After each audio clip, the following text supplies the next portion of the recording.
हम स्टार्ट करते हैं with your permission. Perfect. Sure, let's do it. Okay, sir. I'd like to formally introduce Sumit sir. He is the co-founder of World of Webinar. He recently ventured into this. Sir की journey sir खुद बताएंगे हमें. पर I'd like to thank sir for joining and for taking out time on a weekend to speak to these students.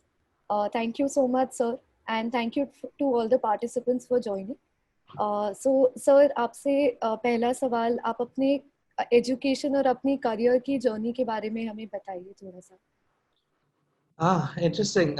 Education and career की journey काफी सांप सीढ़ी वाला गेम देखा है आप लोगों ने? Yes sir. सो काफी उस तरह का था. तो बहुत ही एवरेज जर्नी, जहाँ पे बहुत सारे अप्स एंड डाउन्स रहे. 10th मैंने अपनी करी थी Saint Mary's convent school Ghaziabad से. फिर 12th मैंने करी सेंट पॉल्स अकेडमी है, फिर गाजियाबाद अगेन. और इस टाइम में मेरे भाई का आईआईटी कानपुर में सिलेक्शन हो गया था, तो बहुत सारा प्रेशर था कि बड़ा भाई आईआईटी गया है तो छोटे को वहाँ जाना ही पड़ेगा.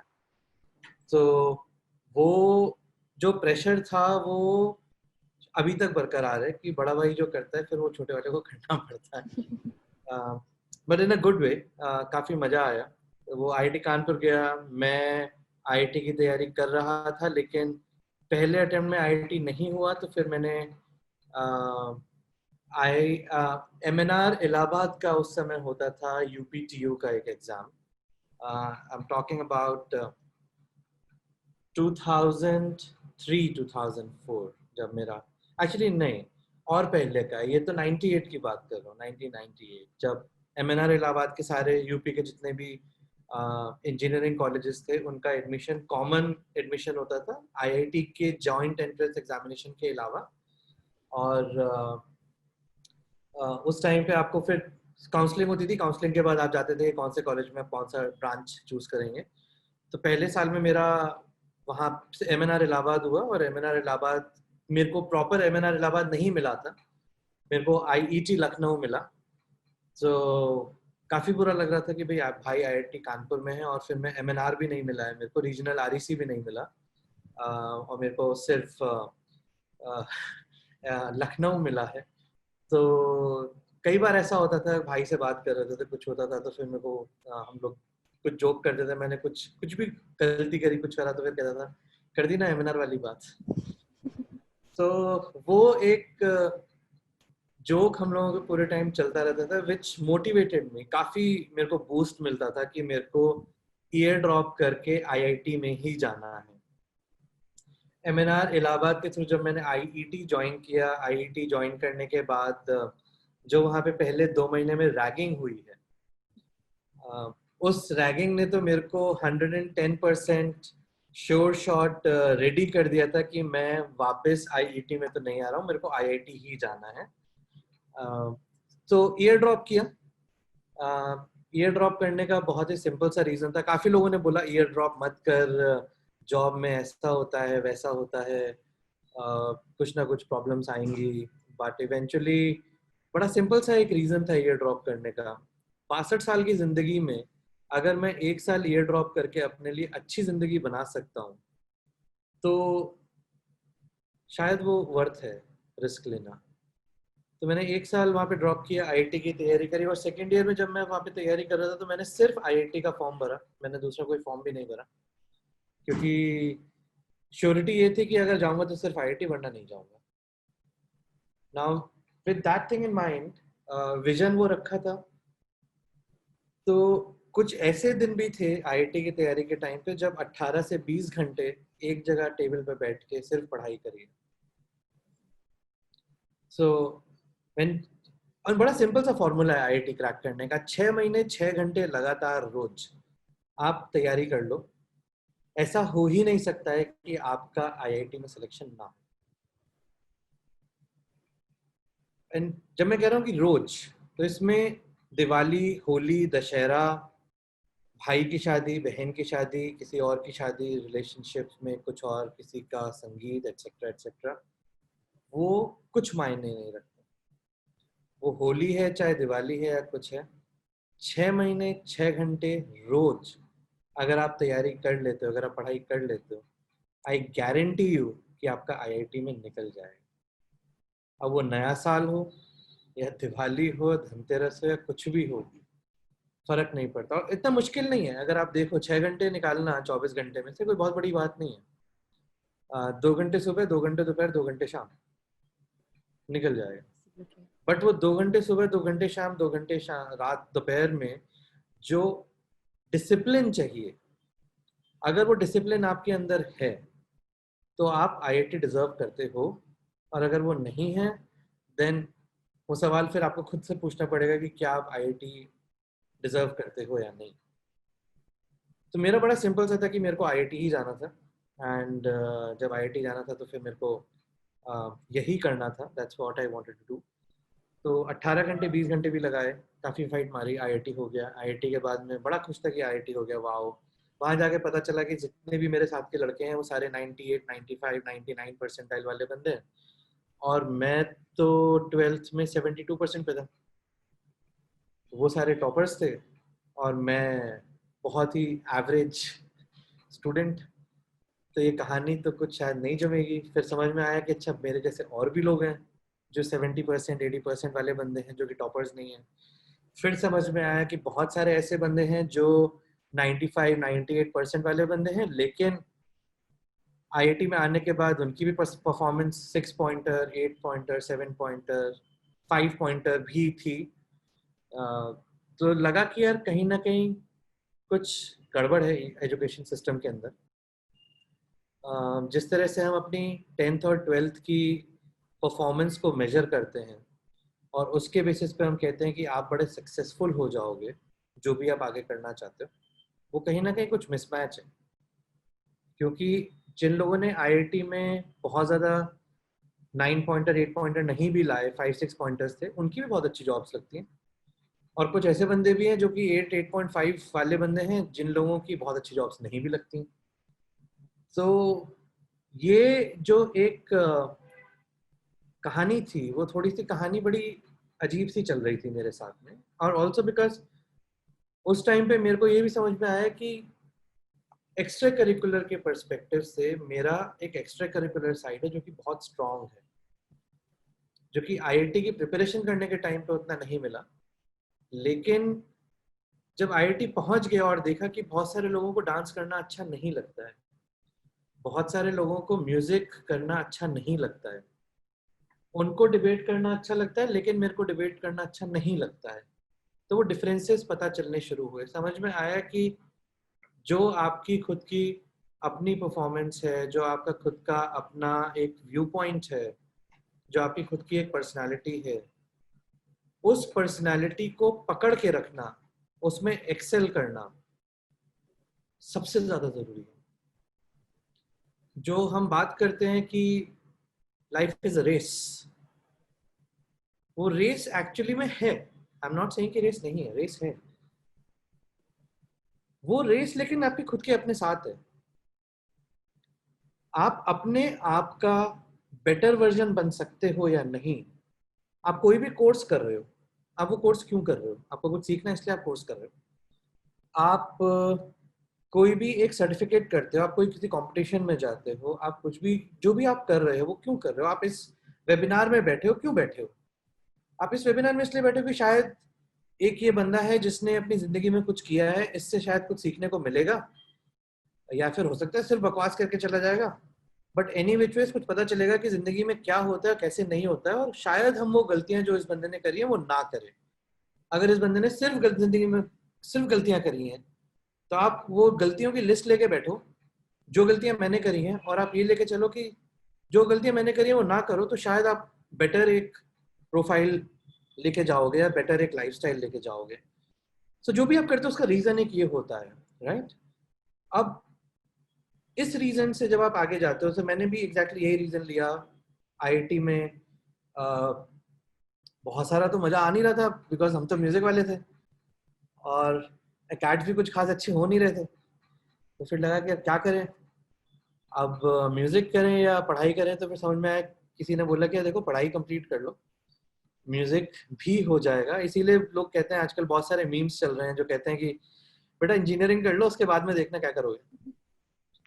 तो वो सही दे रखा है, उसका रीजन है।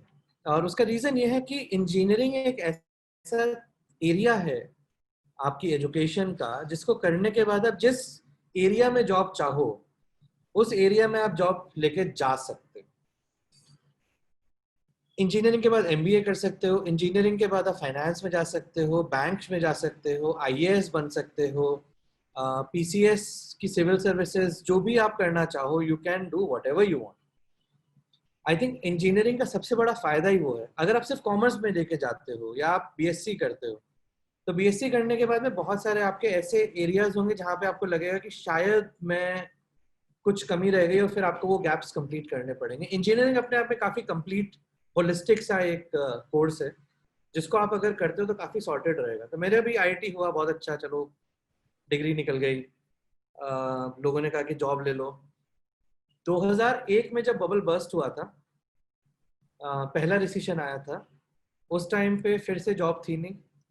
तो हमने कहा ओ तेरी, अच्छा अब फिर से जॉब लेनी पड़ेगी।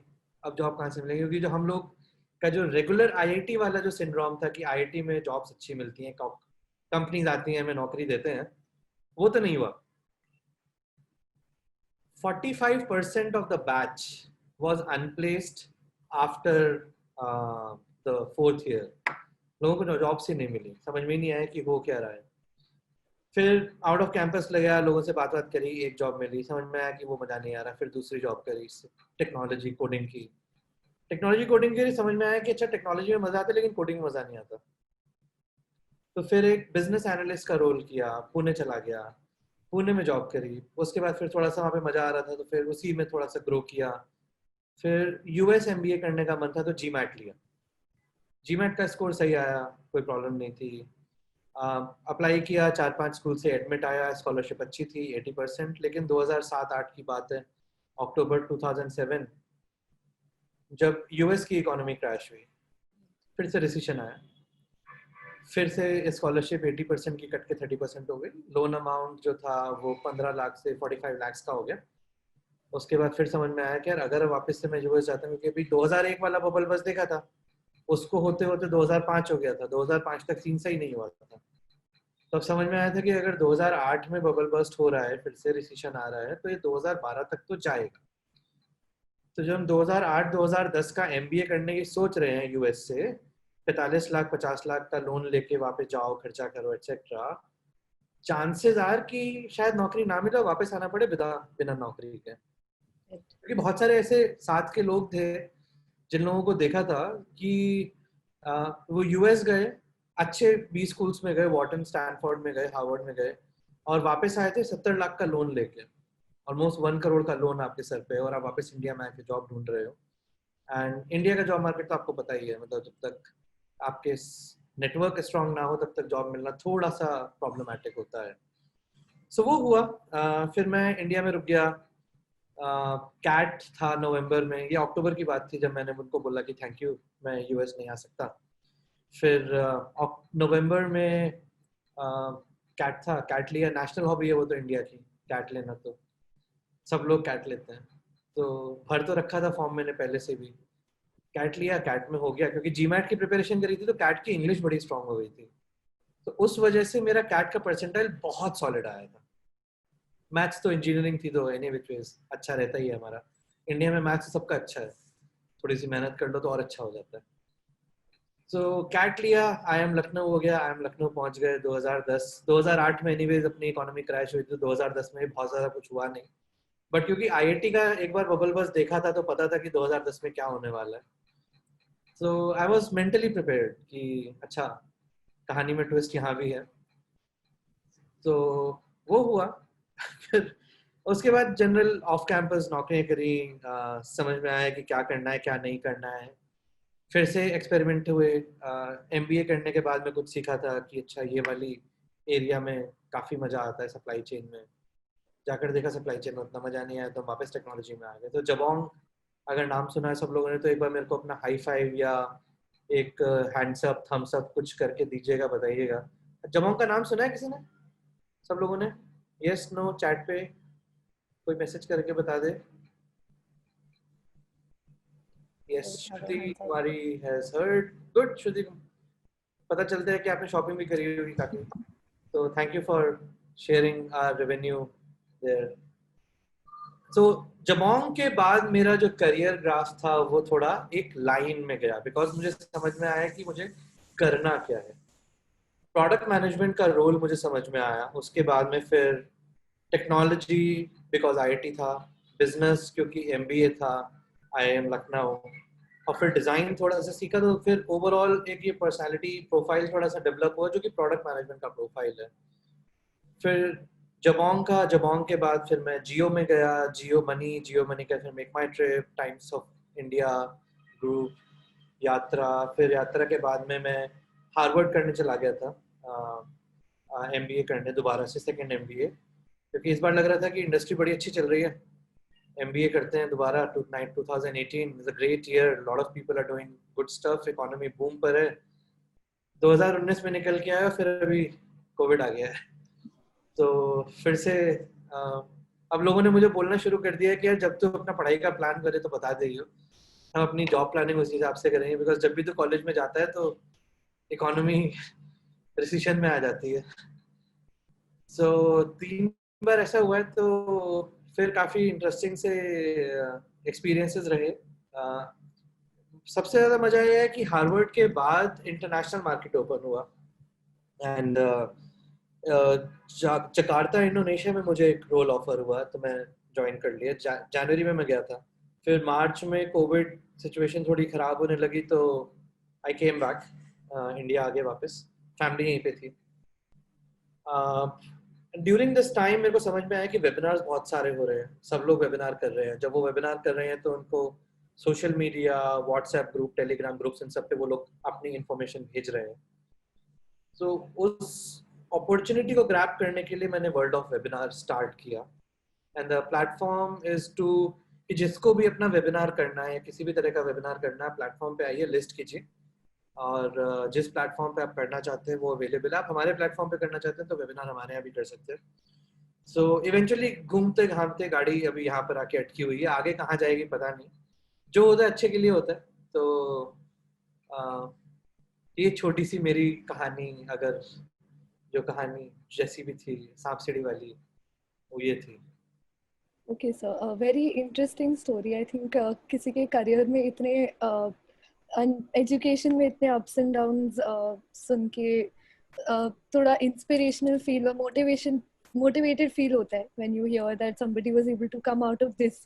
मतलब 3 रिसेशन अगर झेलोगे उसके बाद में फिर निकलोगे, तो फिर तो अगर मैंने कर लिया तो कोई भी कर सकता है। Absolutely.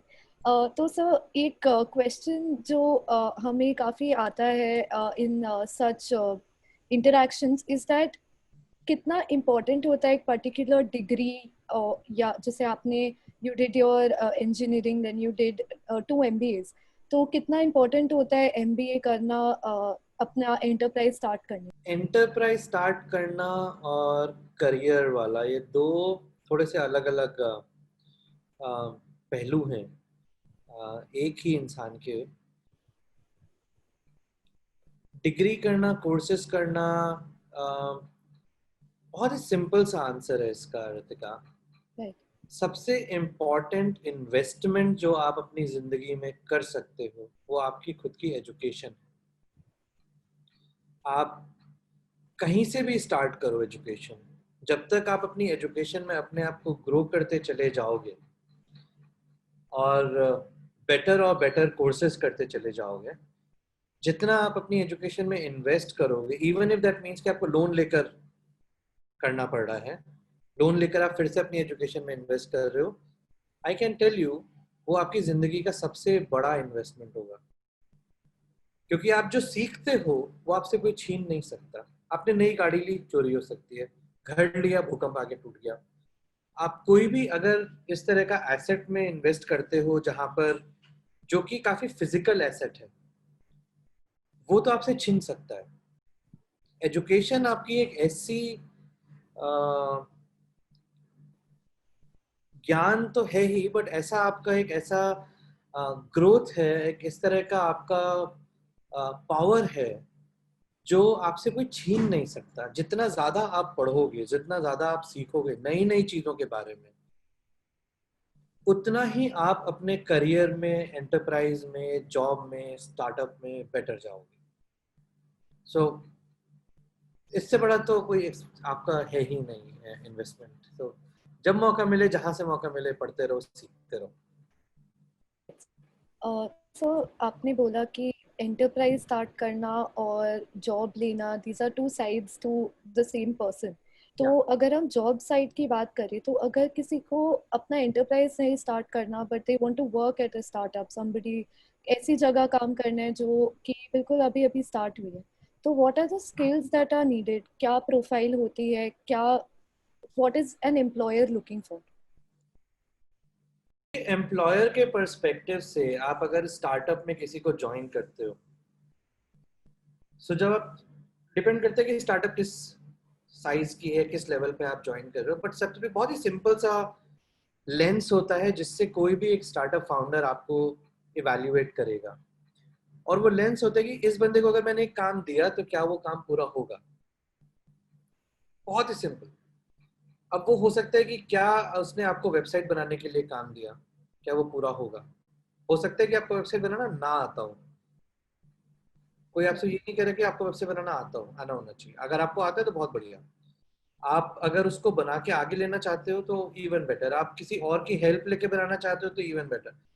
आइडिया इज कि जो मैंने आपको काम दिया, कि आपको मैंने एक काम दिया है कि जैसे वेबिनार आप कंडक्ट कर रहे हो, राइट, कि मैंने रितिका को बोला कि वेबिनार करना है मेरे को, और ये कैलेंडर है, ये 4 लोगों के वेबिनार स्केड्यूल होने हैं, आप इनको स्केड्यूल करके आप वेबिनार करके मेरे को बताना। अब मैंने अगर ये काम रितिका को दे दिया है तो क्या मैं अब आराम से कुछ और काम कर सकता हूँ, या मेरे को वापस से आके रितिका से 4 बार पूछना पड़ेगा क्या हुआ, मेल डाली, नहीं डाली, कंफर्म हुआ, एटसेट्रा एटसेट्रा। एक किसी भी स्टार्टअप फाउंडर का, एंटरप्राइज वाले बंदे का सबसे इम्पॉर्टेंट सिंगल लेंस यही होता है कि जब मैंने किसी बंदे को काम दिया तो उसका कमिटमेंट कैसा है, इंटीग्रिटी कैसी है, क्या मैं अब इसको काम देकर छोड़ सकता हूँ। क्या ये बंदा इस तरह का स्ट्रीट स्मार्ट है कि मैंने आपको काम दिया और फिर मैं भूल गया एकदम कि अब मेरे को कुछ दोबारा पूछने की जरूरत नहीं है, ये बंदा आराम से अपने आप फिगर आउट कर लेगा कि इसको काम आता है, नहीं आता है, किसी 4 दूसरे बंदे से काम करना है, किसी और से काम करवाना है, एक्सेट्रा एक्सेट्रा। ये सबसे बड़ा स्किल सेट होता है कि आपका कमिटमेंट कितना है एक टास्क को लेकर। अगर वो कमिटमेंट है तो कोई प्रॉब्लम नहीं है, अगर वो कमिटमेंट नहीं है तो फिर सारी प्रॉब्लम है। जॉब्स के लिए आपको एक पर्टिकुलर रोल, एक स्किल सेट के ऊपर जॉब दी जाती है। स्टार्टअप के अंदर में आपका जो स्किल सेट है, एक जॉब है, उसको तो देखा ही जाता है, प्लस उसके साथ में आपका बाकी का स्किल सेट भी टेस्ट होता है, ये देखने के लिए कि इसके अलावा अगर मैंने 4 और काम दिए, क्या उस बंदा इस पर्टिकुलर काम को ओन कर सकता है, या उस काम को थ्रूपुट दे सकता है, कैन ही ओवरसी की जो कोई और दूसरा बंदे को लेकर आया है, रिस्पॉन्सिबिलिटी इसी की है काम को कंप्लीट कराने की, लेकिन किसी और के थ्रू करवा रहा है। अगर अपने से नहीं भी आता है तो क्या वो बंदा स्मार्ट है कि वो दूसरे बंदे को लाके काम करवा सकता है। आई थिंक ये सबसे इम्पॉर्टेंट लेंस होता है for anyone to get into a startup. आपको अगर 4-5 चीजों में अपना काम करने में मजा आता है, अगर आपको इधर से उधर क्रॉस फंक्शनल चीजें करने में अच्छा लगता है, आपको ब्रांडिंग भी करनी है, मार्केटिंग भी करनी है, लोगों को फोन भी करना है, सेल्स भी करनी है, लोगों से बात भी करनी है, जब तक आप वो कर रहे हो, आपको उसमें मजा आ रहा है, I think you are perfect fit for a startup. Absolutely sir. तो सो किसी को अगर अपना एंटरप्राइज सेटअप करना, उस पे आते हैं, तो यहाँ पे काफ़ी ऐसे स्टूडेंट्स हैं जो थोड़े लो इनकम बैकग्राउंड से आते हैं, या ऐसा कोई इंसान जिसको अपना स्टार्टअप स्टार्ट करना है, they have a good idea, but they are not sure if this idea will actually amount to anything. The risk factor that comes in when you're starting any enterprise. So what are the things that they should keep in mind? क्या ऐसी चीज़ों उन्हें याद रखनी चाहिए invest करने से पहले अपने आइडिया में, कि वो रिस्क फैक्टर वो अवॉइड कर सके? Very interesting question there Ritika. I think idea test करने के लिए तो हमको पैसा डालने की जरूरत ही नहीं।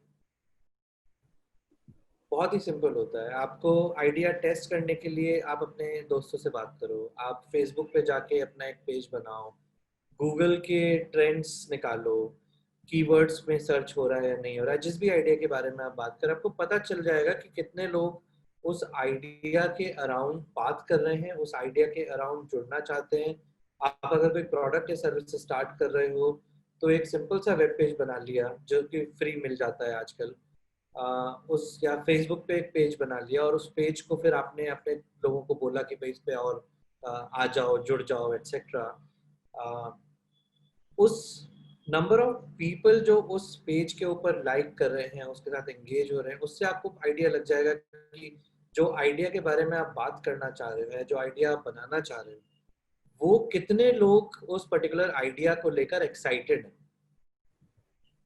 तो आइडिया टेस्ट करना तो बहुत ही आसान है।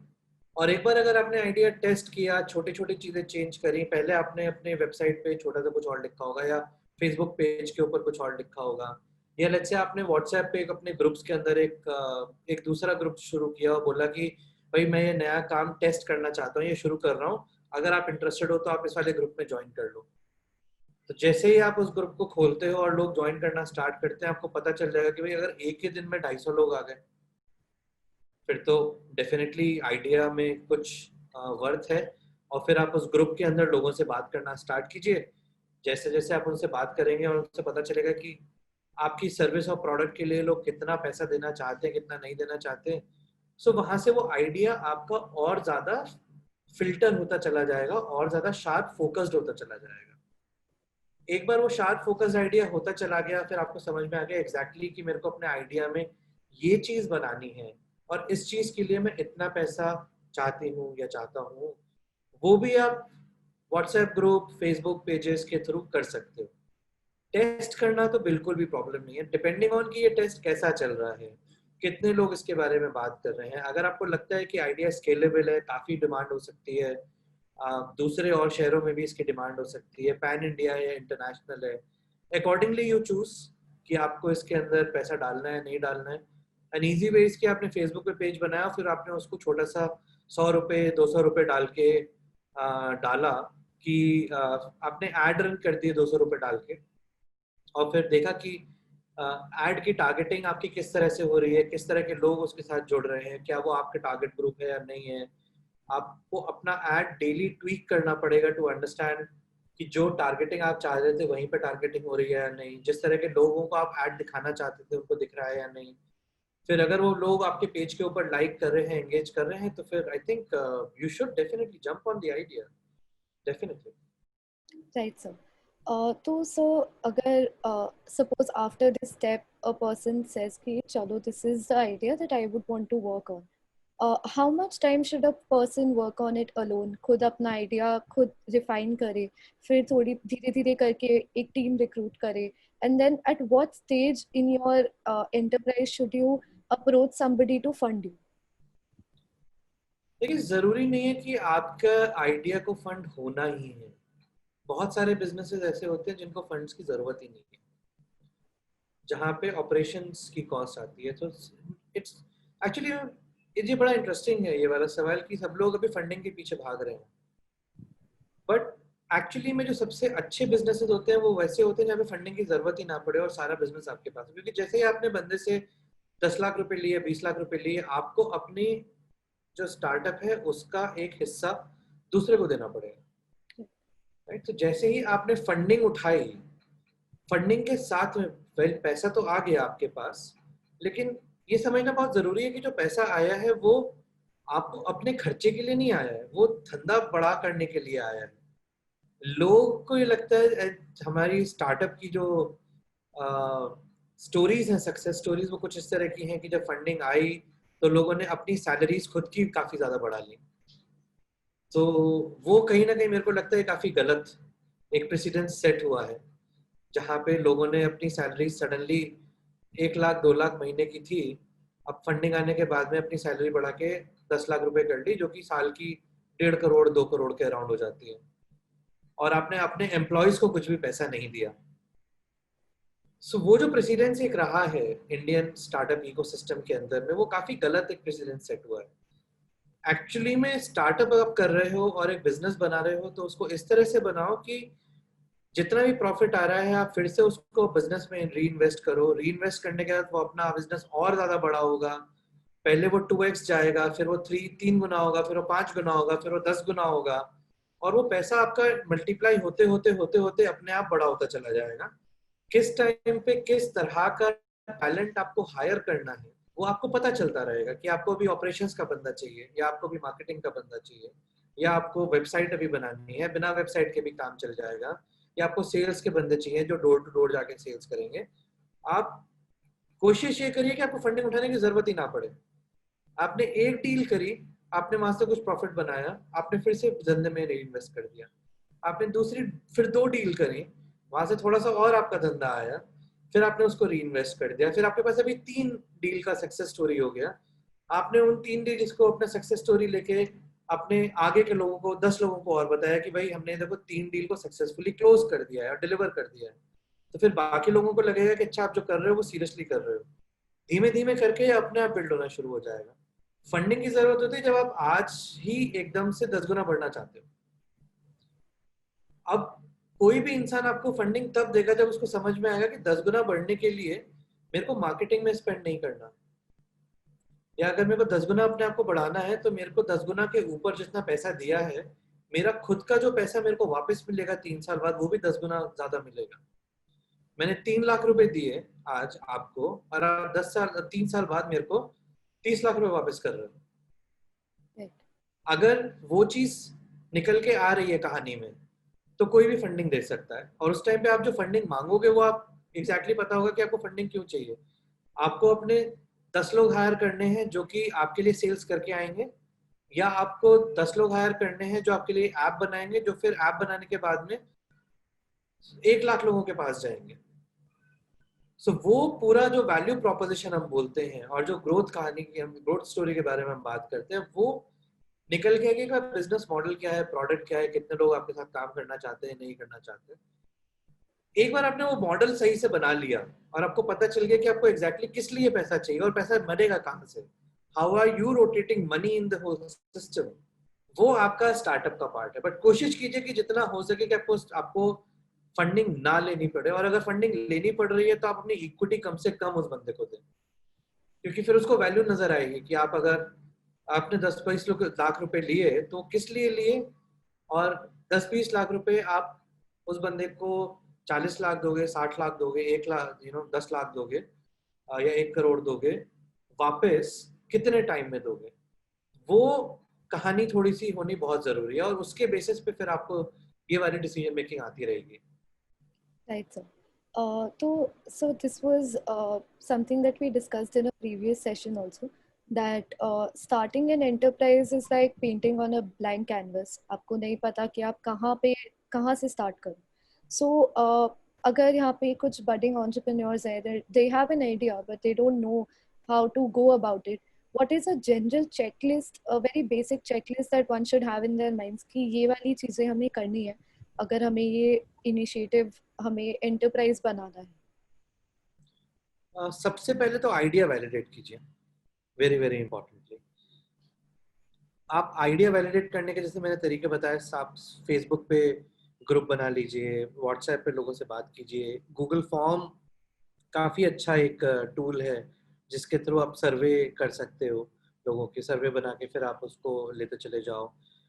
फिर आपके पास नो कोड वेबसाइट्स हैं, अगर आप टेक्नोलॉजी टाइप्स का या ऐप या वेबसाइट बनाना चाहते हो तो नो कोड करके टेक्नोलॉजी है। आपको ऐप और वेबसाइट बनाने के लिए कोडिंग आने की ज़रूरत नहीं है, आप बिना कोडिंग के ऐप्स लॉन्च कर सकते हो, बिना कोडिंग के वेबसाइट लॉन्च कर सकते हो। वो एक अच्छा तरीका है बिल्ड करने का। लिंक्डइन पे अपनी प्रोफाइल ज़रूर बनाइए, अपनी भी और अपने आइडिया के बारे में भी। वहाँ पे पेज बना के फिर आप लोगों से बात कीजिए, जो आपको लगता है कि आपके आइडिया के जैसे बिल्ड कर रहे हैं, जो आपके कंपटीशन में है, आप उनको फॉलो कीजिए। सबसे पहले समझिए कि वो लोग क्या कर रहे हैं, क्या उनके गैप्स हैं, आपका जो आइडिया है सेम आइडिया के अराउंड आप उन गैप्स को कैसे कवर कर रहे हो, आप उन गैप्स को किस तरह से बेटर सॉल्व कर रहे हो प्रॉब्लम स्टेटमेंट्स को, आप वो समझने की कोशिश कीजिए। एक बार आपको वो कहानी समझ में आती है, फिर आप लिंक्डइन पे अपने आप को इस तरह से पोजीशन कीजिए कि आपके साथ लोग जुड़ना चाहें। आप उसके बारे में कमेंट कर सकते हैं, पेस्ट कर सकते हैं, आप स्टोरीज लिख सकते हैं, आर्टिकल्स लिख सकते हैं। तो सारी फ्री चीज़ें हैं, इसमें आपको कुछ करने की ज़रूरत भी नहीं है। जो आपके कंपटीशन के लोग हैं, आपको लगता है कि जो लोग आपके साथ में जुड़ के आपको हेल्प करना चाहते हैं, आप उनको लिंक्डइन पे कनेक्ट कीजिए। फॉर एग्जांपल, अगर आपको लगता है कि मैं आपकी हेल्प कर सकता हूँ, मेरे से लिंक्डइन पे कनेक्ट कीजिए। पिछले सेशन में श्रद्धा शर्मा आई थी, very amazing woman, very enterprising. आप श्रद्धा को रीच आउट कीजिए, लिंक्डइन पे कनेक्ट कीजिए, फॉलो कीजिए, आप उनको मैसेज कीजिए, आप लोगों से बात करना स्टार्ट कीजिए जो आपके साथ में जुड़ना चाहेंगे। आपको धीमे धीमे पता चलेगा कि आपने जो आइडिया सोचा था, जिससे शुरू किया था, और वो कैसे शेप चेंज करता चला जा रहा है। वो जर्नी आपको अपने आप पता चलेगी कि आपने जो सोचा था उसमें फिर कभी वो लाल रंग निकल गया, फिर अभी कॉर्नर था वो गोल हो गया, अब उसके अंदर में पहले आप इंटरनेट पे सर्विस दे रहे थे, अब उसका आप रिटेल स्टोर बन गया, रिटेल स्टोर के साथ आपने अब ईमेल सब्सक्रिप्शन शुरू कर दिया। सो यू विल रियलाइज कि जो आइडिया आपका था, जहाँ से आपने स्टार्ट किया था, और 7 महीने के अंदर में जो आप आइडिया जिसके ऊपर आप आज बैठ के ज्यादा कन्विक्शन के साथ बैठ के काम कर रहे हो, कहीं ना कहीं वो आइडिया अपने आप चेंज हो गया। इसलिए हमारी शक्ल बदलती है, राइट? आप जब 10 साल के होते हो और आप जब 15 साल के हो, फिर 20 साल के हो, आपकी शक्ल बदलती जाती है। आइडिया भी एग्जैक्टली उसी तरह से पर्सनैलिटी की तरह चेंज होता चला जाता है। So this is how you should start. LinkedIn pages, website, Google form, surveys, लोगों से पूछना कि भाई जो आपका आइडिया है वो कैसा है। एक बार आपको वो चीज समझ में आती है, उसके बाद आपको अपने आप पता चलेगा कि जो आप आइडिया करना चाहते हो उसको लोग लेना चाहते हैं या नहीं लेना चाहते। एक बार आपने मार्केट साइजिंग कर ली, और एक बार आपने अपना टारगेट ग्रुप सेट कर लिया, उसके बाद फिर चीजें काफी आसान हो जाती है। राइट। तो सर, आपने हमें अपने एजुकेशन की जर्नी में जो चैलेंजेस थे उनके बारे में बताया, but since we have students जो हो सकता है कि बहुत सिमिलर लाइंस पे आपकी जर्नी की तरह आगे बढ़े, तो what were some challenges that you faced in your career जो कि आप यहाँ पे बच्चों को बता सकते हैं, और उन चैलेंजेस को आपने कैसे फेस करा वो भी आप अगर हमें बताएं। IIT first year, I flunked in 3 courses: maths, physics, and there was one on applied mechanics. मैंने फिर से मैथ्स वाला फिजिक्स वाला कोर्स किया। अगले साल मैं फिर से फेल हुआ। मैंने उसके तीसरे साल, थर्ड ईयर में, फिर से अटेम्प्ट किया, तब जाके मैथ्स पास हो गया, फिजिक्स फिर से फेल हुआ। एंड आई रियलाइज कि जो मेरी फिजिक्स की जो मेरी रिलेशनशिप थी, कहीं ना कहीं वो समझ में नहीं आ रहा था, या मोटिवेशन नहीं था, या वॉट एवर रीजन, मेरे को मजा नहीं आ रहा था फिर उसके बाद, सेकेंड टाइम के बाद में। एंड ऐसा सबके साथ होता है। कोई आपको कोर्स अच्छा लगेगा, कोई ऐसा कोर्स होगा जो अच्छा नहीं लगेगा, कोई ऐसा कोर्स होगा जो आपको एकदम ही पुट ऑफ कर देगा। जो ऐसे वाले कोर्सेज हैं जो एकदम ही आपका पढ़ने का बिल्कुल भी मन नहीं है, रट लो, समझने की जरूरत नहीं है। उसमें कितने तरीके के क्वेश्चंस आते हैं। आप ऐसे बंदे के साथ बैठो जो क्लास टॉप कर रहा है, और उसको पूछो भाई इस सब्जेक्ट में कितने प्रकार के सवाल आ सकते हैं, और उन 7-8 प्रकार के सवाल होंगे, उससे तो होगा नहीं। वो 7-8 तरह के जो सवाल हैं, आप उनको रट लो। वो 5 का 25 हो सकता है, 15 का 20 हो सकता है, 7 का 7.5 हो जाएगा, but the type of the question still remain same, the format of the question still remain same. सवाल वही आएगा, या उसमें कुछ घुमा के इधर उधर से करके आएगा। एक बार आपने उसको सवाल को रट लिया तो फिर आपको पता है कि अच्छा ये सवाल आएगा, इसमें मेरे को यहाँ पे ये वैल्यू रखनी है, यहाँ पे ये वैल्यू रखनी है, यहाँ पे ये वैल्यू रखनी है, एंड यू आर डन। आपका कोर्स खत्म हो जाएगा। आपने फिजिक्स का कोर्स आईआईटी या अपने कॉलेज में कैसा करा, कैसा नहीं करा, पास हुए फेल हुए, इससे कुछ फर्क नहीं पड़ता जिंदगी के अंदर। आइडिया इस कि आप फटाफट उसको लेके निकलो। अपनी स्ट्रेंथ्स, जो आपकी खुद की स्ट्रेंथ्स हैं, उनको समझना, उनको पकड़ना बहुत ज्यादा जरूरी है।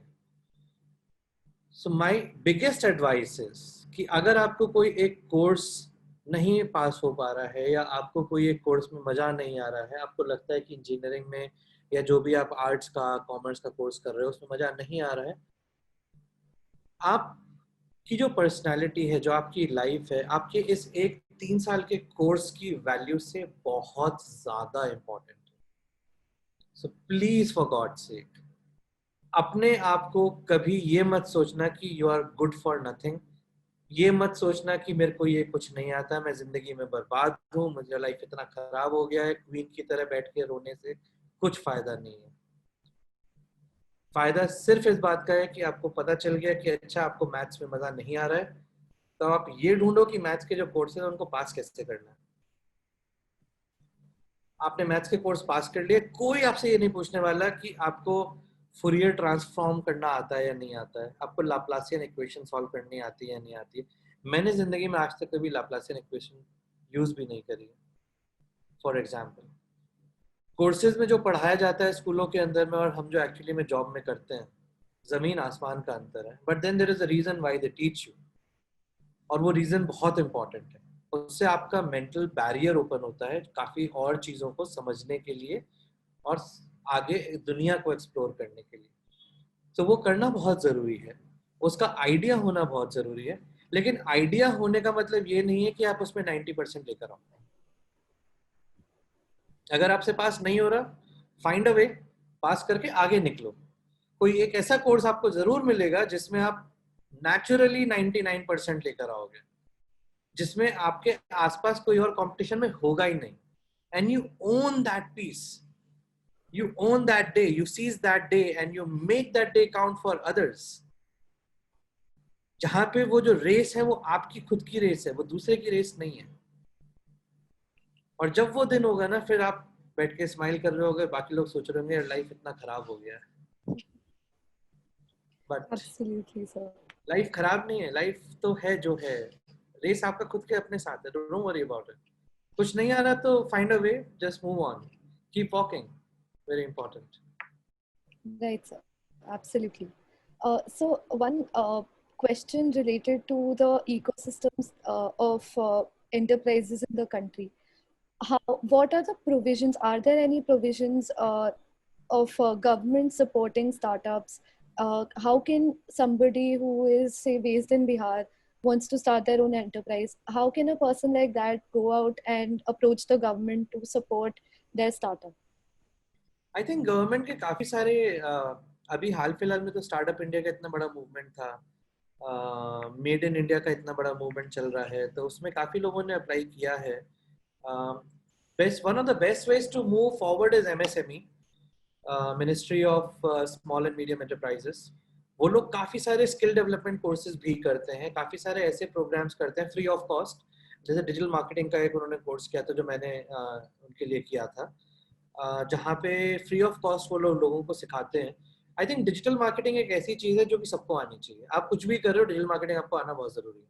आप रेस्टोरेंट खोलो, आप फ्ली मार्केट में कोई एक अपना छोटा सा एक स्टॉल खोलना चाहते हो, आप टी का चाय का बिजनेस स्टार्ट करना चाहते हो, आप दूध का बिजनेस स्टार्ट करना चाहते हो, आप बायोगैस का बिजनेस स्टार्ट करना चाहते हो, डिजिटल मार्केटिंग एक ऐसी चीज़ है जो कि सबको आनी चाहिए। बेसिक्स तो सबको पता होना चाहिए, गूगल काम कैसे करता है, फेसबुक काम कैसे करता है, इंस्टाग्राम पे लोग क्या करते हैं, कैसे करते हैं। क्योंकि अल्टीमेटली आप देखोगे आपका जो ऑडियंस है, जो आपका ग्रुप है, वो सब उसके फेसबुक, इंस्टाग्राम, गूगल के ऊपर ही तो बैठा हुआ है, स्नैपचैट के ऊपर बैठा हुआ है। अगर आपने अपने ऑडियंस को वहां पे जाके नहीं पकड़ा, तो फिर शायद आप नहीं कर पाओगे, उतना ग्रोथ आप जितना चाहते हो वो नहीं मिलेगी। सो डिजिटल मार्केटिंग समझे जो कि आनी चाहिए। और एमएसएमई के जो प्रोग्राम्स हैं उनको मतलब दबा के पेल के करो, फ्री ऑफ कॉस्ट है, अच्छा कराते हैं, कोई पैसा नहीं होता। साइट पे जाओ, just keep registering for them and you can thank them later. मतलब थैंक नहीं भी करोगे तो कोई प्रॉब्लम नहीं है, उनको गवर्नमेंट थैंक कर देगी। बट डू दैट, एमएसएमई के लोगों से बात करके रखो, तो वहाँ पे काफी फायदा होता है। That's I think that's a one very good channel to do well in the government side. Right sir. तो सर हमें एक क्वेश्चन आया है व्हाट्सएप पे कि पैंडेमिक के टाइम पे there are a lot of uncertainties. आपको नहीं पता कि आप अपना बिजनेस स्टार्ट करोगे, आगे बढ़ेगा नहीं बढ़ेगा, क्या होगा। So in such a situation, what are the challenges that exist? जैसे you also started your venture after the pandemic, realizing कि यहाँ पे opportunity है, तो और ऐसे क्या opportunities exist करती होंगी इस time पर जो अपना enterprise खोलना चाहता है, but because of the pandemic they're not able to do it. So how can one change their idea to make it more pandemic friendly? अगर आप कुछ कुछ रिपोर्ट्स पढ़ोगे, जो हमारी बिग कंसल्टिंग रिपोर्ट्स हैं, मैकेंजी, बीसीजी, केपीएमजी, अदरवाइज भी news में इतना बात हो रही है आजकल कि कोविड की वजह से बहुत सारे बिजनेस ऐसे हैं जो कि बंद हो गए या डाउन साइज हो गए। बहुत सारे बिजनेस ऐसे हैं जो कि काफ़ी अच्छे चल रहे हैं। तो हेल्थ केयर फार्मा एक ऐसा बिजनेस है जहाँ पे काफ़ी ग्रोथ आई है। एजुटेक इज़ वन एरिया एजुकेशन में जो काफ़ी अच्छा चल रहा है। Online education in different formats, tuition भी ऑनलाइन आ गया है, स्कूल्स भी ऑनलाइन आ गए हैं, कोर्सेज भी ऑनलाइन आ गए हैं, काउंसलिंग ऑनलाइन आ गई है, jobs and skill set market पूरा ऑनलाइन आ गया है। तो इस तरह के अगर आप बिजनेसेस देखेंगे जहाँ पे एक टेक्टोनिक शिफ्ट हुआ है, पूरी की पूरी हमारी सिविलाइजेशन जो है वो ऑफलाइन से ऑनलाइन में आ गई है। पहले हम लोग मार्केट्स में जाके बात करते थे, बरिस्ता में बैठ के बात करते थे, अब घर पे हाथ में कॉफी लेके जूम पे बैठ के बात करते हैं। तो ऐसे कौन कौन से सोशल इंटरेक्शंस हैं जो कि डिजिटल हो गए हैं, आप अगर उनके आसपास अपना बिजनेस फोकस करके रखोगे तो डेफिनेटली ग्रोथ मिलेगा। फिनटेक इज अनदर एरिया जो कि काफी अच्छा चल रहा है। Payments, QR code, contactless services, delivery is another thing जो कि काफी चल रही है, बिकॉज सब लोगों को घर में रहना और डिलीवर करना है। ड्रोन्स इज अनदर पीस जहाँ पे काफी सारा लोग बात कर रहे हैं। एआर वीआर में भी augmented reality, virtual reality, mixed realities, artificial intelligence is another piece जहाँ पे काफी ट्रैक्शन है इस समय। ये 4-5 एरियाज हैं जिसमें काफी ग्रोथ दिखी है। तो अगर आपका एरिया, आपका जो आइडिया है वो इन आइडिया से कहीं पर है तो डेफिनेटली आई होप कि आपको एक अच्छा आइडिया जल्दी से वो प्रोडक्ट मार्केट फिट की जो हम बात करते हैं वो मिल जाए, एक फिटमेंट आ जाए, then you are able to monetise it. नहीं होता है तो फिर अपने आइडिया को थोड़ा सा इस तरह से बेंड कीजिए कि एजुकेशन में आप आइडिया को किस तरह से सपोर्ट कर सकते हो, या फिनटेक में आप कैसे सपोर्ट कर सकते हो, फार्मेसी हो गया, B2B हो गया, मास्क हो गए, सैनिटाइजर्स हो गए, इस तरह के प्रोडक्ट्स को आप कैसे सपोर्ट कर सकते हो, सो दैट जैसे जैसे ये ग्रो होंगे वैसे वैसे आप भी ग्रो होने जाओगे। सो कॉम्प्लीमेंट्री एंड सप्लीमेंट्री प्रोडक्ट्स का जो कॉन्सेप्ट है, हम यहाँ पर उसके बारे में बात करते हैं कि घर पे बैठे हैं लोग, अब घर पे बैठ के चाय ज़्यादा पीते हैं, ब्रेड ज़्यादा खाते हैं। चाय पी रहे हैं, ब्रेड खा रहे हैं, तो शायद बिस्किट भी ज़्यादा खाएंगे। तो होममेड बिस्किट्स की काफ़ी डिमांड आ गई है। होममेड पराठे आजकल काफ़ी लोगों ने डिलीवर करने स्टार्ट करवा दिए हैं। कोल्ड स्टोरेज चेन्स अपने आप में काफ़ी आने लगे हैं। मीट इज़ अनदर मार्केट जो कि काफ़ी ग्रो कर रहा है। सो इस तरह का आप अगर एक इंडस्ट्री को देखे फिर आप अंदर जाना चाहोगे। ट्रैवल अभी नहीं हो रहा है, तो ट्रैवल ना होने की वजह से आपका पेट्रोल चला गया, पेट्रोल कम जा रहा है, गाड़ियां नहीं चल रही हैं तो टायर की कम खपत हो रही है, टायर नहीं चल रहे हैं तो पेट्रोल कम जा रहा है। उस तरह से एक एक करके आप लेयर बाय लेयर आप उसको खोलना स्टार्ट करोगे एक इंडस्ट्री को, तो समझ में आएगी कौन सी इंडस्ट्री में कौन सी चीज ग्रो होने से आपका भी बढ़ेगा, या अगर एक चीज बढ़ रही है तो दूसरा नुकसान होगा। So you'll have to understand that. You'll have to do that analysis. We call this as Porter's 5 forces analysis. So Porter's 5 forces analysis आप करेंगे तो फिर आपको काफी एक अच्छा एक मॉडल बन के निकल आएगा कि कहाँ पे ग्रोथ है कहाँ नहीं है। Right, sir. तो for example, there is somebody जो कि एक humanities arts background से आते हैं, पर their idea is related to a tech startup. They have a good idea, but they don't have the expertise to start that. So, is it possible that somebody starts an enterprise जो उनके field of expertise से बाहर हो? And should somebody go into like a venture like that? Should somebody start something that is out of their reach, out of their expertise? कि या उनको बस अपने लेवल, अपने एक्सपर्टीज के हिसाब से काम करना चाहिए? ओह एब्सोल्युटली, अगर आपके पास एक आइडिया है तो टेक्नोलॉजी तो सिर्फ एक एनेबलर है ना। Right. And if you ask me honestly, humanities and arts के जो बच्चे होते हैं उनको दुनिया और जिंदगी के बारे में ज्यादा पता होता है, बिकॉज वो जिंदगी को उस एक नजरिए से ऐसे देखते हैं जो शायद हम इंजीनियर्स नहीं देख पाते। वहाँ पे एम्पैथी ज्यादा होती है, वहाँ पे कंज्यूमर पेन पॉइंट्स का जो अप्रिसिएशन है वो ज्यादा होता है। उनको पता होता है कि जो लोग, एक बहुत ही पुराना, एक काफी क्लासिक सा केस है वज्रदंती, विको वज्रदंती का, जहाँ पे जो दंत मंजन था वो लाल रंग का था एंड वो प्रोडक्ट फेल हो गया था। अगर उन्होंने शायद ह्यूमैनिटीज के बंदे से बात करी होती तो कोई भी बता देता कि आप जब लाल दंत मंजन को रगड़ते हो तो आपका मुंह लाल हो जाता है, तो लगता है तो खून है। So it would not work clearly. इसीलिए जो डाबर ने अपना पाउडर निकाला था वो वाइट निकाला और वो चला।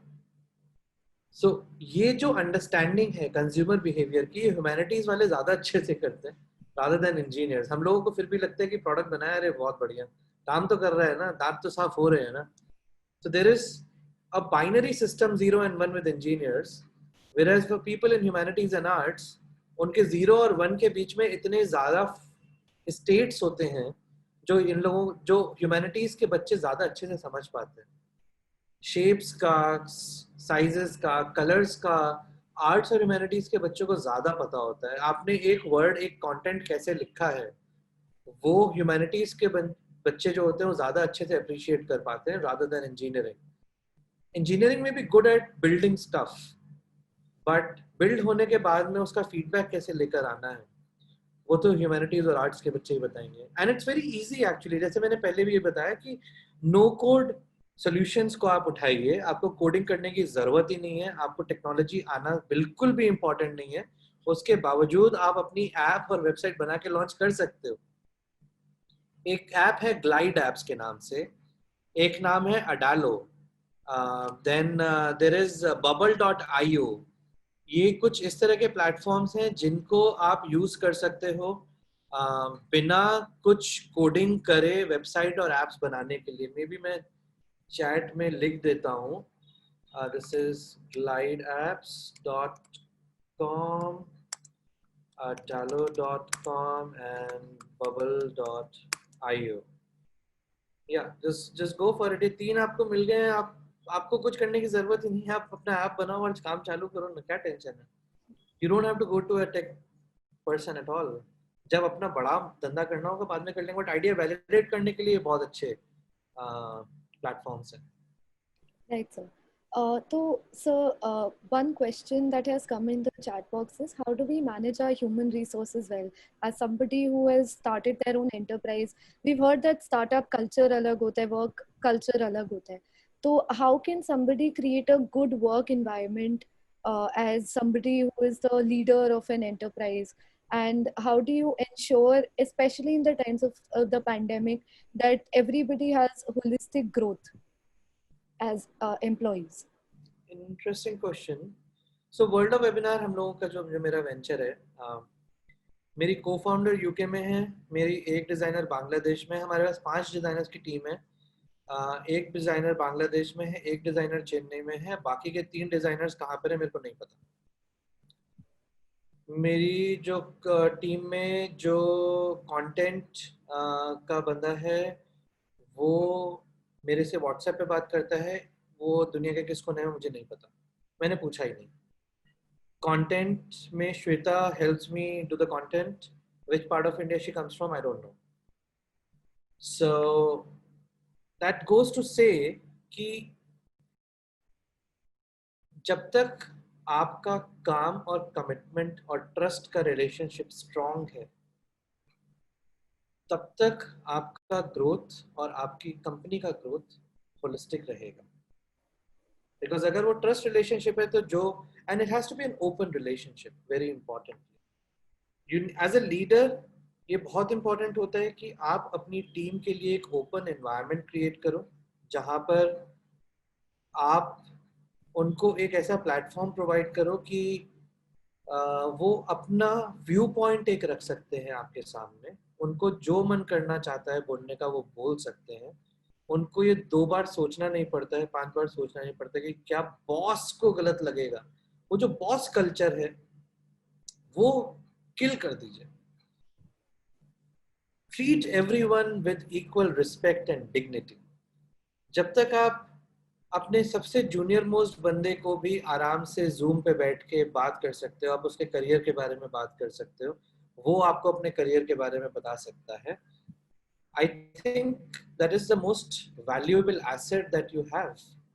आप कुछ भी जो भी आप करना चाहते हो, आप ओपन फोरम रखो, कमिटमेंट और ट्रस्ट हाई रखो, कम्युनिकेशन चैनल्स ओपन रखो और रिस्पेक्ट करो दूसरे के लिए। Even if you disagree respectfully. आपको गालियां देने की जरूरत नहीं है, आपको लड़ाई करने की जरूरत नहीं है।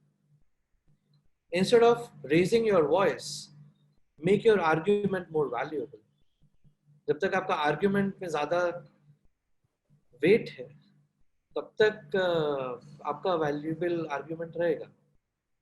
I think that's the most important thing. And then we can go about this, we can talk more about it, but that's the crux. मूल तो यही है। तो सो अगर हम बात करें इसके बारे में और थोड़ा work culture in an enterprise, तो how important is emotional intelligence in the building of an enterprise as well, not just in terms of work culture, but while you're building your enterprise, how important is your emotional intelligence as well as your team's emotional intelligence? Very important. अगर let's say अगर आप मेरी team में हो और मेरे को लगता है कि you are not in a good mood today, then first and foremostly it's very important that I understand as a leader, I need to have enough emotional empathy. पहले तो सबसे पहले अगर एज अ लीडर मुझे ही पता ना चले, if I am too cold, I am a very सड़ू काइंड ऑफ अ बॉस, और मेरे को लगे कि अच्छा सही है, बिग डील, रितिका का मूड ऑफ है, कुछ हो गया होगा, बिग डील, काम करने तो आइए ना, सही है, that's a very very wrong approach. कुछ भी हो, अगर मूड ऑफ है as a leader, it's very important कि मैं जाके रितिका से बात करूं, पूछूं कि everything okay, do you want to discuss anything with me, I am available if you want to talk to me. There could be thousands of things, हजार चीजें होती हैं लोगों की जिंदगी में। घर में पेरेंट्स से, मॉम से लड़ाई हो गई, डैड ने कुछ बोल दिया, भाई ने कुछ बोल दिया, बॉयफ्रेंड के साथ रोज का कुछ ना कुछ चलता रहता है, गर्लफ्रेंड के ना कुछ पेन दे रही है। There could be so many things, but just giving a channel जहाँ पे दूसरा बंदा आपसे खुल के बात कर सकता है, अपने आप में एक बहुत बड़ा कंफर्ट जोन है। It's a big cushion that you are providing the other person. हो सकता है पहले आपने पूछा, मना कर दे, नहीं सर सी इट्स ओके, दूसरी बार पूछा, आर यू ओके, नहीं sir it's okay. There would be a time when Ritika would start to trust me as a person. There would be a time when she would eventually come and say, "Sir, can I talk to you?" And at that point in time, you have to ensure कि आप रितिका के लिए available हो उस time पे बात करने के लिए, क्योंकि अगर आपने उस समय मना कर दिया, तो फिर वो जिंदगी में कभी रितिका वापस आके बात नहीं करने वाली। So, जब भी आपकी टीम में कोई भी बंदा अगर आपसे आके पूछ रहा है, तो सबसे पहले तो आपके पास खुद एक ऐसा फ्रेमवर्क होना चाहिए पता करने के लिए कि भाई जो दूसरा बंदा है उसका मूड कैसा है, अच्छा है, बुरा है, नहीं है। अगर आपका खुद का मूड खराब है और दूसरे बंदे का मूड अच्छा है, तो आप उसकी खुशी में शामिल होइए। हो सकता है कि शायद आपका मूड अपने आप अच्छा हो जाए। अगर आपको नहीं शामिल होना, तो it's okay, you can tell the other person very nicely कि भाई यू नो व्हाट, थोड़ा सा गड़बड़ है, I will connect with you, I just need some time, I be back. If the other person is coming to you to talk, ensure कि आपका जैसा भी मूड हो, कितना भी काम हो, आप उसके लिए टाइम निकालो, because that is the foundation of building trust and empathy in the institution. क्योंकि जब वो दूसरा बंदा आ रहा है, उस टाइम पे वो सबसे ज्यादा वनरेबल होता है, सबसे ज्यादा नाजुक होता है। अगर वो आपके पास कुछ हेल्प के लिए आ रहा है और आपने तब उसको मना कर दिया, तब तो फिर आप दोबारा कितनी भी कोशिश कर लो, बंदा वापस आके पूछेगा नहीं है हमसे। So emotional intelligence is very very important. I think emotional intelligence is more important than intelligence itself. The IQ part of it and the smartness part of it. आपका ट्रस्ट है तो हम कहते हैं ना, नियत होनी चाहिए। नियत और सीरत, ये दो चीजें होती हैं। तो क्या भी नियत है काम करने की, काम हो जाएगा। आपने कुछ सीखा हो ना सीखा हो, आप बैठ के 2 घंटे रात भर बैठ के आप YouTube पे 50 वीडियो देख के आप उस काम को सीख लोगे और अगले दिन सुबह आके कर डालोगे। वो नियत होनी बहुत जरूरी है। Right sir. तो सर आपने स्टार्टिंग में you had mention that it is very important to gain knowledge. जब भी आप हो सके आप अपनी डिग्री कुछ नई डिग्री ट्राई करें या कुछ नए फॉर्म्स ऑफ नॉलेज गेन करें।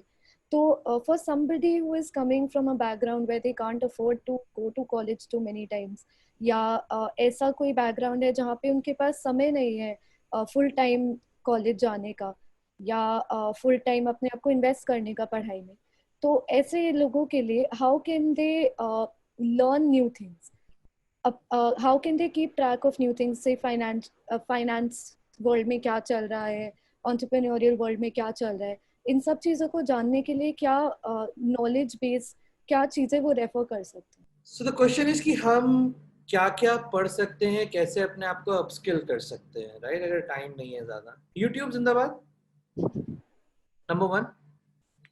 बहुत सारे कोर्सेज हैं, बहुत सारे वीडियोस हैं, बहुत सारे ऐसे चैनल्स हैं जहाँ पे बहुत सारा कंटेंट पड़ा हुआ है जो आप सीख सकते हो। जिस एरिया में आप सीखना चाहते हो तो you can do all of that. Coursera, Udemy, Byju's, बहुत सारी वेबसाइट्स हैं जहाँ पे कोर्सेज अवेलेबल हैं जो कि आप अपने पेस पर अपने टाइम के हिसाब से कर सकते हो। ज़रूरी नहीं है कि आपको सर्टिफिकेट, वो पैसा देके सर्टिफिकेट लेना ही है। आप बहुत सारे कोर्सेज फ्री में करिए और सर्टिफिकेट मत लीजिए, इट्स ओके। आपको ज्ञान मिलना ज़्यादा इंपॉर्टेंट है rather than कि आप लिंक्डइन पे सर्टिफिकेट दिखाओ या रिज्यूमे पे दिखाओ। These two I believe are the most important things. जब तक आप इन दो चीज़ों को अच्छे से एक्सप्लोर करोगे तब तक तो आपको समझ में आ जाएगा कि सीखने की तो कोई लिमिट नहीं है। मैं खुद YouTube पे कोई ना कोई वीडियो की सीरीज लेके आज तक बैठा रहता हूँ। एंड जब भी टाइम मिलता है नेटफ्लिक्स पे जाने की बजाय मैं यूट्यूब पे ज़्यादा टाइम स्पेंड करता हूँ, बिकॉज कुछ ना कुछ नया सीखने को मिलता है। So on this note sir, ऐसी क्या क्या चीज़ें, ऐसी क्या नॉलेज होनी चाहिए एक एंटरप्रेन्योर के पास, because there are so many things to learn. कौन सी फोकस्ड सब्जेक्ट्स हैं जिनको, जिनसे उनको they should keep track of the news? Finance world is one, what are other focus areas where they should continuously gain knowledge? आपके business में क्या हो रहा है तो बहुत इंपॉर्टेंट है समझना कि आपका कंपटीशन में कौन है, क्या नए डेवलपमेंट्स आ रहे हैं। The world is moving towards technology, so आपके टेक्निकल नो हाउस आपकी खुद की कितनी है, डिपेंडिंग ऑन दैट आप न्यूज़लेटर सब्सक्राइब कर सकते हैं। आप इंटरनेशनल न्यूज़ हैं, अब तो एवरीथिंग इज़ ऑन इंटरनेट। आप उसको न्यूज़लेटर सब्सक्राइब करके डेली आपके ईमेल में आ जाएगा, आप उसको पढ़ना शुरू कीजिए, देखिए क्या क्या हो रहा है। I think that's the most important thing in terms of subjects. Marketing और सेल्स, इवेंचुअली तो आपको जो भी आप बनाओगे, जो भी आप बिजनेस करोगे, उसको बेचना आना बहुत ज़रूरी है। आप कुछ भी कर लो और आपको बेचना नहीं आता है तो फिर आपने जो बनाया उसका किसी का फ़ायदा नहीं है। सो सेल्स और मार्केटिंग होना बहुत ज़रूरी है। थोड़ा सा आपको फाइनेंस का भी आइडिया होना चाहिए कि आपको कैश फ्लो अकाउंट कैसा बनेगा। आपको नहीं भी बनाना आता, आइडिया होना बहुत ज़रूरी है, क्योंकि आप अगर किसी और को हायर करते हो बनाने के लिए तो उस टाइम पे जो बंदा बता रहा है, जो नंबर्स वो दिखा रहा है, आपने जिस चार्टर्ड अकाउंटेंट को लिया है वो सही से दिखा रहा है या नहीं दिखा रहा है, वो पता होना बहुत ज़रूरी है। So you need to have some understanding of that, even if you are not a CA. वो इम्पोर्टेंट है। बाकी टेक्नोलॉजी नहीं भी आती तो फर्क नहीं पड़ता है, नो कोड पे आपका काम चल जाएगा काफी दिनों तक। उनको यूज करें अपने टेक्नोलॉजी, अपना प्लेटफॉर्म बनाने के लिए, इज वेरी डिपेंडेंट ऑन कि आप कौन सा आइडिया में आप जाना चाहते हो। बट पता चल गया तो प्रॉब्लम ही नहीं है, easy enough. I subscribe to a lot of newsletters. It's very important. That could be CNN, Times of India, Economic Times, finance journals, FinShorts, InShorts, uh, slack करके एक चैनल है जिसपे काफ़ी सारे लोगों के आइडियाज़ आते रहते हैं, ज्वाइन कर लीजिए। कोरा के ऊपर काफ़ी सारे फोरम्स हैं जहाँ पे टेक्नोलॉजी के डिस्कशंस होते हैं। फेसबुक के ऊपर काफ़ी सारे ग्रुप्स हैं जहाँ पे अलग अलग आइडियाज़ के ऊपर लोगों ने अपने ग्रुप बनाए हैं। सो आई थिंक जब तक आप ये 3-4 चीज़ें करोगे, समझ में आ जाएगा कहाँ से किस चैनल से आपको ज़्यादा वैल्यू ऐड हो रहा है, and you stick to that to be yourself updated on where the world is happening. Right. I hope I was able to answer that. Definitely, sir. So there's a question in the chat box from Sumit Pandey. He's asking what the skills are to become an entrepreneur, and specifically, how can somebody learn digital marketing? Digital marketing सीखने के लिए तो बहुत सारे courses अभी आजकल हो रहे हैं। आप MSME वाले कोर्सेज भी कर सकते हो जो कि फ्री ऑफ कॉस्ट है। गूगल एनालिटिक्स के कोर्सेज कर सकते हो जहाँ पे गूगल एनालिटिक्स वाले भी अपने कोर्सेज दिखा रहे हैं। यूट्यूब ब्रिलियंट रिसोर्स है करने के लिए। सो आई थिंक डिजिटल मार्केटिंग की तो बहुत ज़्यादा प्रॉब्लम नहीं होनी चाहिए। Starting with YouTube, Google analytics, Google के खुद के courses and MSME courses. And actually problem is digital marketing में इतने सारे लोगों ने आके कोर्सेज अपने फ्लोट कर दिए कि आपको 2-3 लोगों से पता करना पड़ेगा कि किसका कैसा कोर्स है अगर आप गूगल वाला कोर्स नहीं कर रहे हो तो। बट आई वुड सजेस्ट कि आप गूगल का ही कोर्स करो डिजिटल मार्केटिंग का, तो आपको पता चलेगा। गूगल एड्स का कोर्स है एक, which is a good one, so do that, that is nice. उसके अलावा YouTube is a good source कि आपको विद इन डिजिटल मार्केटिंग आपको किसी एक पर्टिकुलर टॉपिक के बारे में अगर जानना है कि एड्स की बिडिंग कैसे होती है, इंस्टाग्राम पे आप कैसे फ्लोट करते हो, वो सारे वीडियोस गूगल यूट्यूब के ऊपर पड़े हैं। सो आप उनको देखते रहिए, वहाँ से आपको काफ़ी आइडिया मिल जाएगा। और आपने पूछा एंटरप्रेन्योर के पास क्या क्या स्किल सेट होना चाहिए। I think one of the most important skill set is कि एक एंटरप्रेन्योर को ये पता होना चाहिए कि वो वैल्यू क्या क्रिएट कर रहे हैं, प्रॉब्लम स्टेटमेंट क्या है और उस प्रॉब्लम स्टेटमेंट का साइज कितना बड़ा है, कितने लोगों के पास सेम प्रॉब्लम है। फॉर एग्जाम्पल अगर आप डिलीवरी के बिजनेस में, तो आज की डेट में कितने लोग ऐसे हैं इंडिया में जो कि ऑर्डर प्लेस करना चाहते हैं ऑनलाइन, और ऑनलाइन ऑर्डर प्लेस करने के बाद में डिलीवरी घर पे चाहिए। किन किन प्रोडक्ट्स की डिलीवरी घर पे चाहिए, फ्रूट्स की चाहिए या स्टील का है, स्टोन वेयर है, कोल्ड स्टोरेज की रिक्वायरमेंट होगी या नहीं होगी, फास्ट डिलीवरी चाहिए विद इन 2 आवर्स वाली, आपका फ्रेश खाना आप दे रहे हो या कोल्ड स्टोरेज के आपने पराठे बना के उनको वैक्यूम पैक करके फिर आप निकाल रहे हो। आई थिंक वो अप्रिसिएशन होना जिसको हम बोलते हैं आइडेंटिफाइंग द प्रॉब्लम स्टेटमेंट और पेन पॉइंट, वो प्रोडक्ट का नॉलेज और प्रोडक्ट का इंसाइट होना बहुत ज़्यादा ज़रूरी है। जब तक आप कस्टमर की पेन पॉइंट को सही से नहीं समझोगे तब तक आप एक अच्छा सोल्यूशन नहीं बना पाओगे। सी एक चीज समझना बहुत इंपॉर्टेंट है किसी भी एंटरप्रेन्योर के लिए कि आप जब वो एक कस्टमर आपका पेमेंट कर रहा है, व्हेन ही इज पेइंग 50 रुपए 100 रुपए आपकी सर्विस के लिए, तो आपकी सर्विस या प्रोडक्ट नहीं खरीद रहा है, वो उसका एक प्रॉब्लम है और उस प्रॉब्लम का सोल्यूशन खरीद रहा है।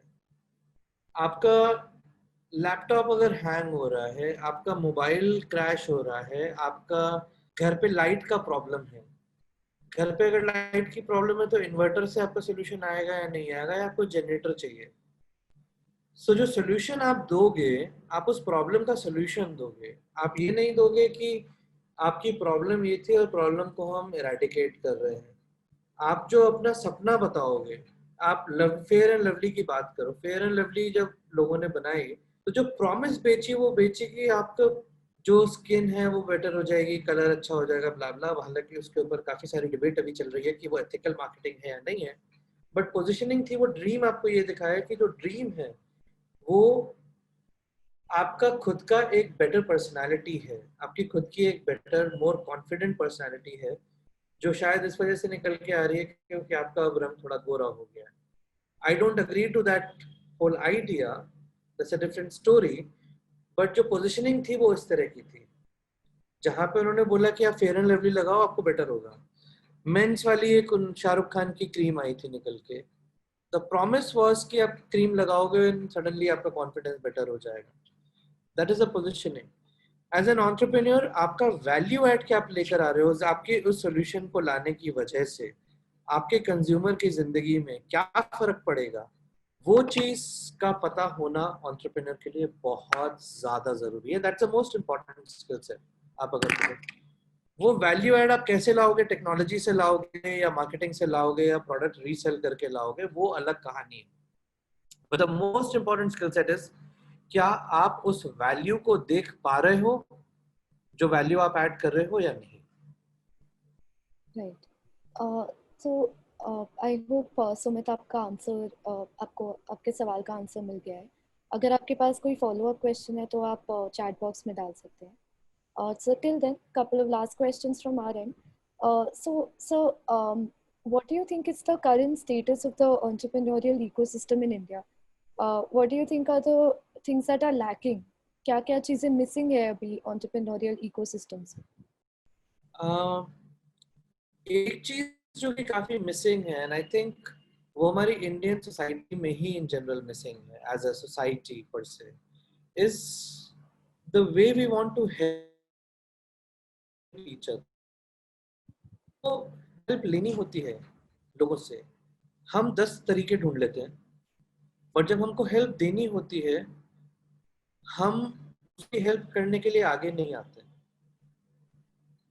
और वो प्रॉब्लम हमारी इंडियन सोसाइटी में है। इस तरह हम लोगों का जो बचपना रहा है, हम लोगों की जो अपब्रिंगिंग रही है इन जनरल, मैं ये नहीं कह रहा हूँ कि वो बिहार में है, यूपी में है या महाराष्ट्र में है, दिल्ली में है, इन जनरल आप अपनी इंडियन सोसाइटी को देखोगे, हम लोगों को इस तरह से बड़ा ही नहीं किया जाता जहाँ पर हमको ये बोला जाए कि आपको दूसरे की हेल्प करनी है।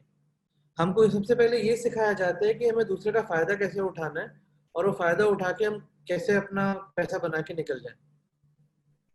और जब यही माइंडसेट, यही मेंटालिटी हम स्टार्टअप में लेकर आते हैं, हम सबसे पहले ये लेकर चलते हैं कि कैसे मैं फंडिंग निकाल लूं, कैसे मैं अपना पैसा बना लूं, और कैसे मैं दूसरे का पहला दूसरे से हेल्प लूं फिर पैसा उसका ना दूं।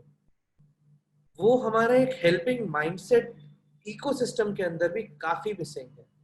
बहुत सारे ऐसे स्टार्टअप वाले एंटरप्रेन्योर्स हैं जो कि दूसरे से हेल्प लेते हैं, लेकिन वो इतना थैंकलेस हेल्प होता है कि दूसरे बंदे को थैंक भी नहीं करते हैं कि मेरा काम निकल गया अब भाड़ में जाए। वो जो एक माइंडसेट है, वो सबसे बड़ा एक माइंडसेट है जो चेंज होना है, बहुत इंपॉर्टेंट है। जब तक आप उस चीज को चेंज नहीं करोगे तब तक तो, and hats off to a lot of these people जिन्होंने अपने स्टार्टअप्स बड़े करे हैं, सचिन हो गया या रोहित बंसल हो गया, श्रद्धा शर्मा हो गए। I am sure they had lot of challenges. इन लोगों ने बहुत सारे दरवाजों पे जाके खटखटाया होगा, तब जाके इन लोगों को हेल्प मिली होगी।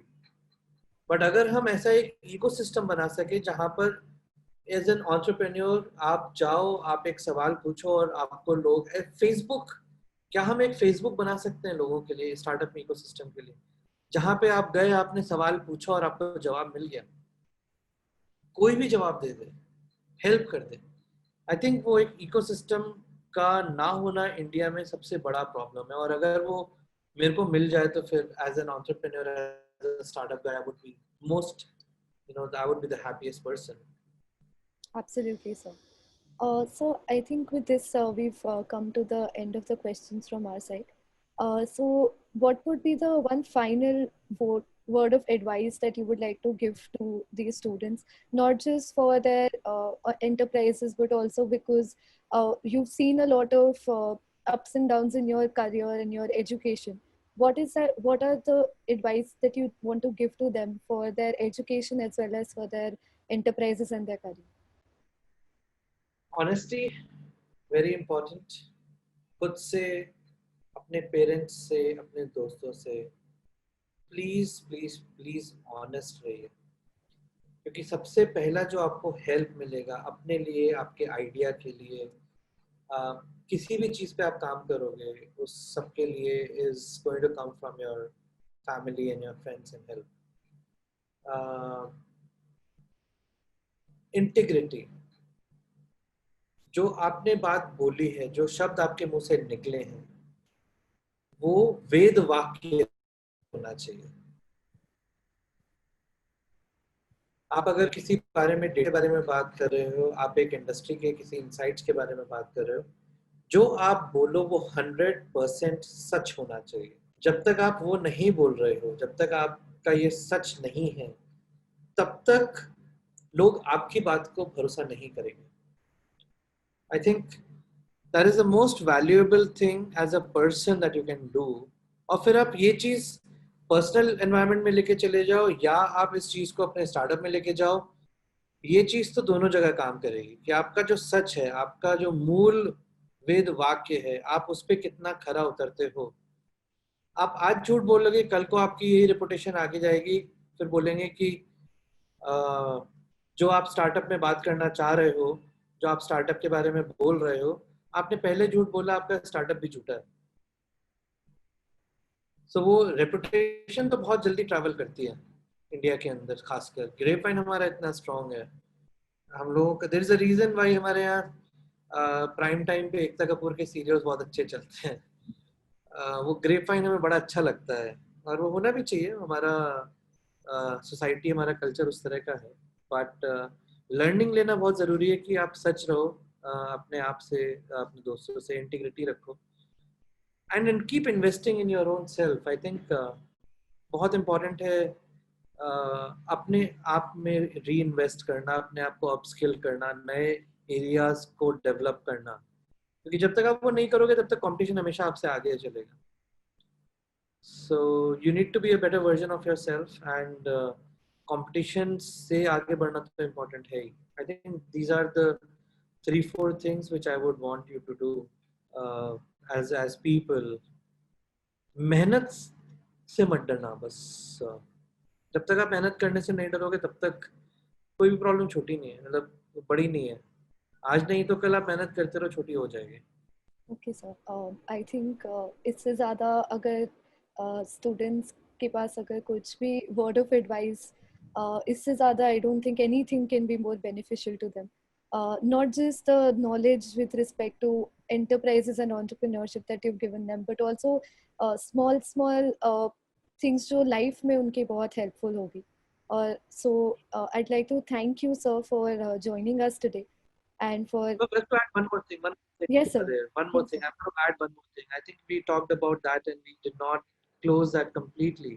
Um, if you feel at any point in time कि आप जिंदगी में बर्बाद हो, कुछ नहीं कर रहे हो, आपको कोई चीज समझ में आ रही है नहीं आ रही है, उसका एक बड़ा सिंपल सा फ्रेमवर्क है उसको ब्रेक करने का। सबसे पहले आप अपने दोस्त उस तरह से बनाओ जो आपके आइडियाज में बिलीव करते हैं। उसके बाद आप अपने फैमिली और पेरेंट्स को ट्रस्ट में लेके चलो कि जो आप करना चाहते हो, एंड यू टेल देम कि मैं जो कर रहा हूँ शायद हो सकता है गलत हो जाए, so don't take me wrong. वो मेरी पर्सनैलिटी नहीं है, मेरा एक्सपेरिमेंट है जो मैं गलत करना चाह रहा हूँ, उसको I want to try that. वो ट्रस्ट फैमिली के साथ होना बहुत ज़रूरी है। एंड जब भी आप कोई चीज़ गलत हो गई, आपको समझ में नहीं आ रही है, if you are feeling let down, आपको लग रहा है कि यार ज़िंदगी बर्बाद हो गया टाइप्स, उस टाइम पे अपने लिए छोटे छोटे गोल्स लेके बनाना और उन छोटे गोल्स को अचीव करना बहुत इम्पोर्टेंट है। रॉकेट साइंस नहीं है जिंदगी में बड़ा करना। जो भी कोई चीज बड़ी हुई है वो सीधी छोटी चीज से स्टार्ट हुई थी। छोटी चीज लो, छोटा स्टार्ट करो, एक अपने लिए छोटे छोटे गोल्स बनाओ, माइक्रो गोल्स बनाओ, वीकली गोल्स बनाओ, जिसमें बोलो कि भाई मेरे को आज ये 3 वीडियोस हैं यूट्यूब के जो मेरे को खत्म करने हैं, फिर इस हफ्ते में मेरे को फाइनेंस का एक छोटा सा 15 वीडियोस का कोर्स है जो फिनिश करना है। The moment you start doing micro goals, आप माइक्रो गोल्स बना के उन पे अचीव करो। एंड इट्स वेरी इंपॉर्टेंट कि आप माइक्रो गोल्स को जो आप अचीव कर रहे हो उनको सेलिब्रेट करो। You need to learn to celebrate small success in life. आज आप छोटी सक्सेस मिली है, आप उसको सेलिब्रेट करोगे, कल को थोड़ा बढ़ेगा, फिर थोड़ा सा और बढ़ेगा। If you are not in a habit of celebrating success, बहुत सारे लोग आपको ऐसे मिलेंगे लाइफ में जो बोलेंगे कि अरे ये तो छोटा सा काम है, इसको इतने के इस पे क्या खुश हो रहे हो, अरे ये तो छोटा सा ही कुछ किया, इस पे क्या खुश हो रहे हो। उनको बोलने दो और उन लोगों से दूर रहो जो आपको ये बोल रहे हैं कि तो छोटा सा काम है, इस पे क्यों खुश हो रहे हो। क्योंकि अगर आज आपने छोटे से काम को लेकर खुशी नहीं ली और सेलिब्रेट नहीं किया और आपने उनकी बात सुनी कि जो छोटा सा काम है खुश हो रहे हो, कल को आपने बड़ी कंपनी बना ली, फिर कोई आके आपको बोल देगा कि तो एक कंपनी तो बनाई है, इसमें क्या बड़ा काम किया। You don't want these kind of people in your life. आपको ऐसे लोग नहीं चाहिए जिंदगी में जो आपकी सक्सेस सेलिब्रेट नहीं कर सकते हैं। यू नीड पीपल जो कि सक्सेस सेलिब्रेट कर सकते हैं, छोटा हो चाहे बड़ा हो, क्योंकि जो आज छोटा है वो कल को फिर से बड़ा होगा। I think with that we can end. Definitely, sir. I think this is a very good note to end on, because it's very true. लोग अपने आप में believe नहीं करते, इसलिए आगे नहीं बढ़ पाते, और and there will always be people around you who want to bring you down, either because they don't believe in कैसे you. बनी है ना, हमारे चाचा ताऊ फूफा शादी में नाराज हो जाते हैं, हमारी तो स्टार्टअप में नाराज होना तो बहुत ही बड़ी बात है, मतलब छोटी सी बात है। Right. Indian society and Indian culture is such that लोग appreciate करने से ज़्यादा आपको they want to bring you down, Correct. which is a sad reality. But so with your words, I think यहाँ पे सब students को realize होगा कि it's not just about other people appreciating you, but it's your own self appreciation that's most important. Right. So thank you so much, sir. आज जितने भी लोगों ने join किया, they have really benefited from your words, and we also with your permission would like to upload this video to YouTube, ताकि और जितने भी budding entrepreneurs हैं वो भी ये देख के आपकी वीडियो देख के मोटिवेट हो। Sure, absolutely, with pleasure। तब अगर दो लोग भी इस सेशन से कुछ फायदा निकाल के बेहतर इंसान बन पाएंगे, एजुकेशन में इन्वेस्ट कर पाएंगे, तो आई थिंक मेरा टाइम 1 घंटा देना is like nothing. Thank you so much for joining us Thank you today. so much for tuning everyone, thank you for your time, bye bye, have Thank a you, good day, sir. all the best।